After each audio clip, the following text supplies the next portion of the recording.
When Christmas morning finally arrived, the house felt like a battlefield before the first shot.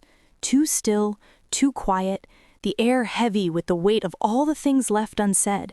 And as I woke up, still healing from surgery, still moving slowly, carefully, protecting the stitches that pulled every time I breathed too deeply, I realized that today wasn't just about hosting a holiday. It was the final test of whether I would continue letting my husband's family treat me like a servant, a doormat, an emotional punching bag, or whether I would finally reclaim something that had been slipping away ever since I married into their chaos, my dignity. The night before, despite my pain, despite my doctor's warnings, despite everything I had protested, they had dumped boxes of decorations in the living room and barked, "Put these up or Christmas will be ruined," as if the weight of their happiness was my responsibility alone. But something inside me had shifted when I saw the disappointment on my husband's face. Not disappointment in them, but in me, for not being strong enough to keep pushing through the agony. And I had gone to bed knowing that whatever happened in the morning, it would be the last time I let any of them talk to me like that. So when the doorbell rang at 8:10 a.m., earlier than they promised, earlier than any decent human should arrive at a house after major surgery, I gathered every ounce of strength I had and opened the door to find his mother sweeping past me without a hello, without a glance, without even acknowledging that she had forced a woman with fresh stitches to host properly.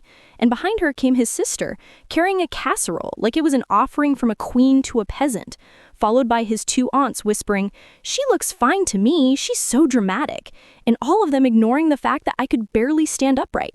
My husband, who should have defended me, who should have stepped in weeks ago, trailed in behind them trying to play peacekeeper, and the resentment I had pushed down for years finally broke the surface like a cracked dam. They immediately began giving orders. "Move that chair, set the table properly, why isn't the turkey in the oven?" And their voices sliced through the room like knives, but instead of letting those knives carve away the little strength I had, I swallowed every word and simply said, "Give me a moment, I need to get something," and stepped into the bedroom where the envelope from my doctor and the letter I had written at 4 a.m., trembling with months of swallowed pain, sat waiting like a secret weapon. When I returned, the room smelled of cinnamon, pine, and entitlement, with his mother standing at the center of it all giving directions as if she owned the home, and before she could snap at me again, I placed the doctor's note and the letter squarely on the dining table and simply said, "Read this," then walked away, leaning on the wall for support. Confusion crossed their faces, irritation flickered, but curiosity won, and soon the room fell utterly silent, because the doctor's note wasn't dramatic, wasn't exaggerated, wasn't imaginary. It was blunt, clinical, undeniable. I was not allowed to lift heavy objects, bend frequently, host events, or endure prolonged stress after my surgery. It explained the risk of tearing stitches, the danger of internal bleeding, the possibility of infection, facts they could no longer dismiss as overreacting. But it was my letter that delivered the blow they never saw coming.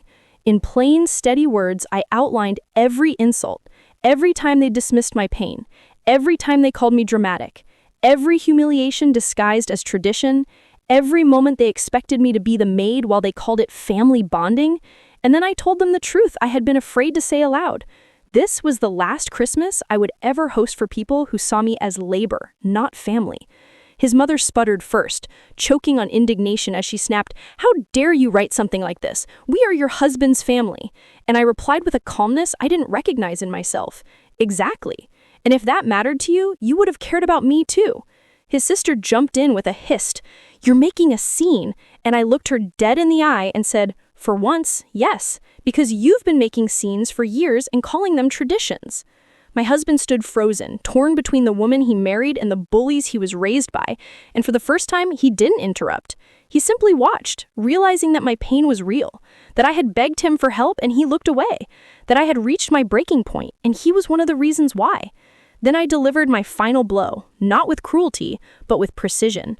I pointed at the doctor's paper and said, "If anything had happened to me because of the pressure you all forced on me, every one of you would have been responsible." His mother shrank a little, his aunts exchanged fearful glances, and his sister's mouth fell open, not because she felt guilt, but because she finally realized she couldn't spin this story to make me the villain. And then I said the words that ended everything. Christmas is canceled. For all of you. Get out." At first they laughed, nervous, unsure, waiting for me to reveal I was joking.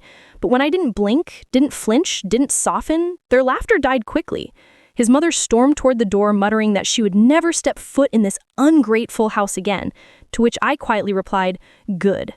His sister shoved her casserole at my husband and hissed, "Deal with your wife," and he didn't move to take it. One by one, they left in a storm of offended whispers, stomping footsteps, and muttered curses, and the house grew quieter and quieter, until the only sound left was my own exhausted breathing. When the door finally shut behind the last one, my husband turned to me, not angry, not defensive, but stunned, and whispered, "I didn't know it was that bad for you." I looked at him, feeling the ache of years of silence, and said, "You never wanted to know."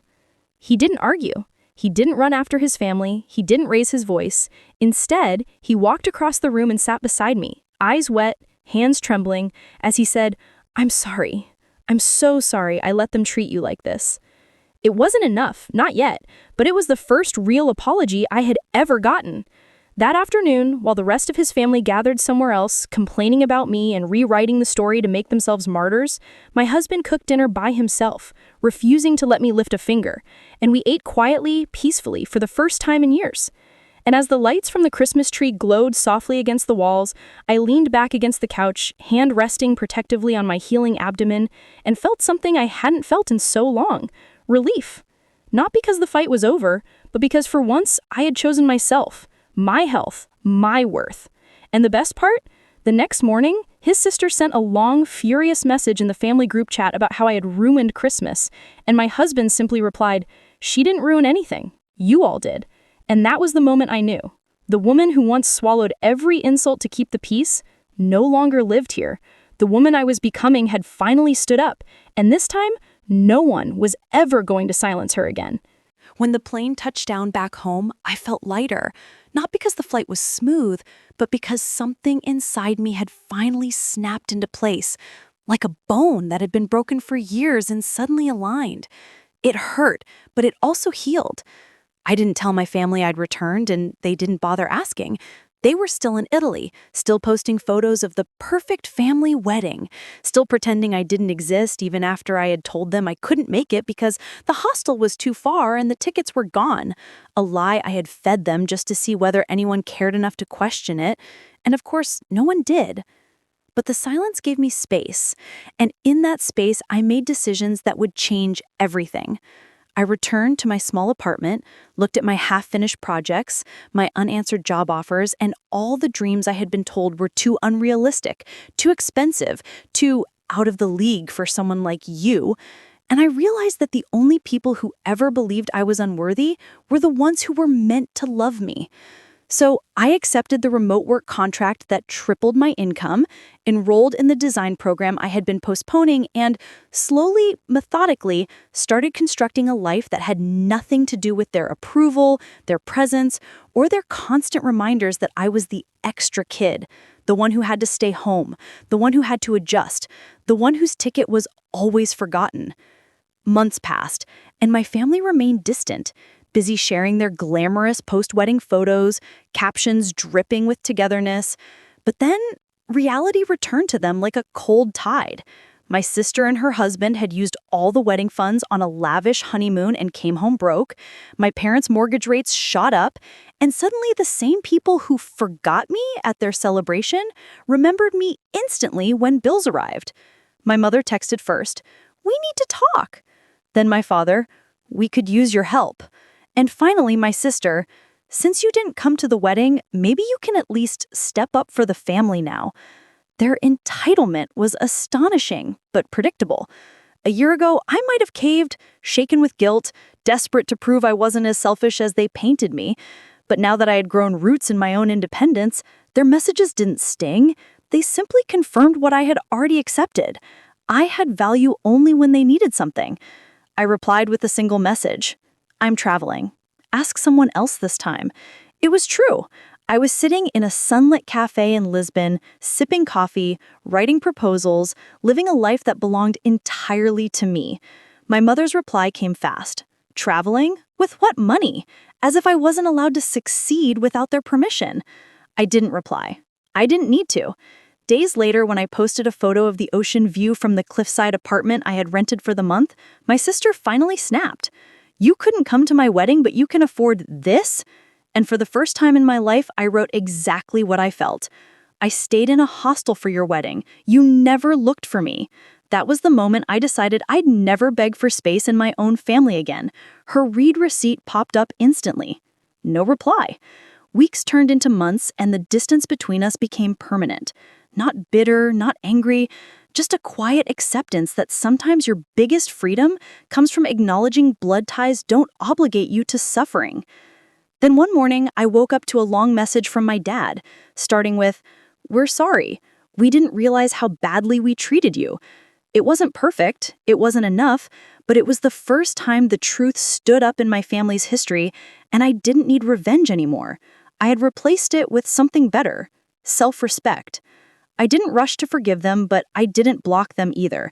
I let them sit with the silence they had once given me. I let them feel the absence of the child they forgot at airports, vacations, holidays, even at their own daughter's wedding.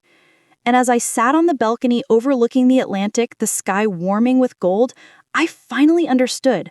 I didn't leave my family behind. They left me long before.